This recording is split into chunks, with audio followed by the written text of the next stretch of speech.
This is the biggest solar plant in the United States, located in Kern, California. The Solar Star plant is over 8 square miles and has a generation capacity of 579 megawatts, powering around 255,000 homes. Now, this is impressive, but about 6,500 miles away in this remote desert, there's a solar facility that could dwarf it, and just about every other solar plant on Earth. And it's not alone. Like many deserts, China's Kabuki Desert enjoys persistent but predictable winds and around 280 days of scorching sunshine every year. This makes it a challenging place to live, farm, or do just about anything else, but it makes it perfect for solar and wind generation. That's exactly what China is doing. This is the Kabuki Renewables base. It's roughly the size of 20 central parks, and when it's fully operational, it will supply 16 gigawatts to well over 1 million homes. Kabuki is impressive, but it's just the centerpiece in a vast network of around 225 bases being built across China's western and northern deserts. Kabuki and its sister projects are well on track to have generational capacity of 455 gigawatts, 60% of which will be solar and the other 40% will be wind. Now that's just staggering. To put it in perspective, that's more clean energy generation capacity than is currently available in any nation outside of China. A system that large could almost cover India's current energy needs by itself. 1.21 gigawatts! 455 gigawatts is equal to the combined green energy generation of the United Kingdom, Australia, and Indonesia, plus the total power capacity of Brazil. These bases are all due to come online within the next year or two, and that means China could dwarf the world's current renewable generation capabilities, and that deserts are great for renewable energy generation. Can't have a solar farm without sun, and deserts have a lot of sun. Likewise, wind farms need wind, and that broad, warm, flat expanse of desert makes for reliable wind currents and predictable power generation. It has a lot of room to work with, and as we mentioned earlier, deserts aren't exactly valuable territory. So the nation has leveraged the cheap real estate and surplus of sand to acquire huge tracts of land that is actively turning into these massive renewable bases. This helps drive down the price of solar and wind power. China has the resources and space to build out a lot of cheap solar and wind energy. But there's more obvious factors at play here too.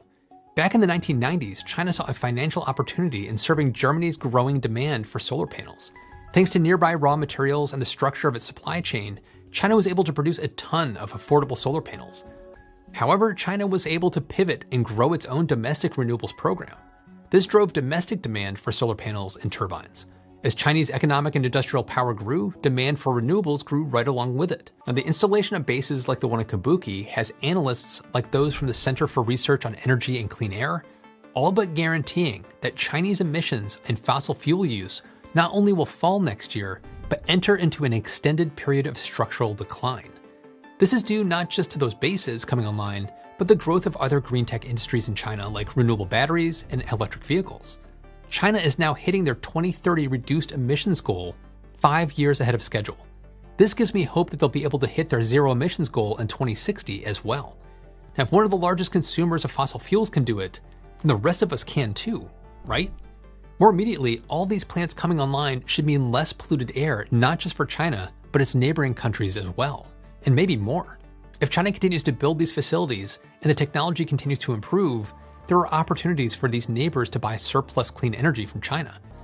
All the clean energy generation in the world doesn't mean much if it's not actually replacing fossil fuels. Still, there's lessons to learn here. My home country of the United States recently passed the Inflation Reduction Act, or the IRA, which directs $500 billion in federal spending and tax breaks towards, unsurprisingly, reducing inflation. Over half of that allotment is intended to go towards clean energy, with another $50 billion going toward manufacturing.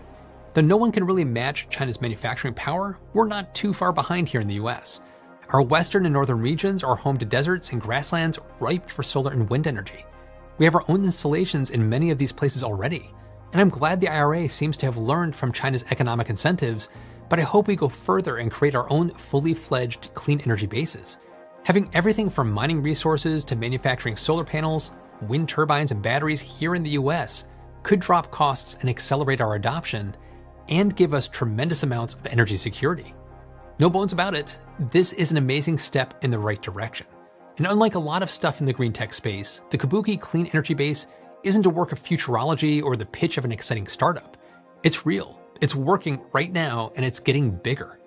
It has a bunch of sibling bases all coming online in the next few years. China's basically doubling the world's renewable generation overnight.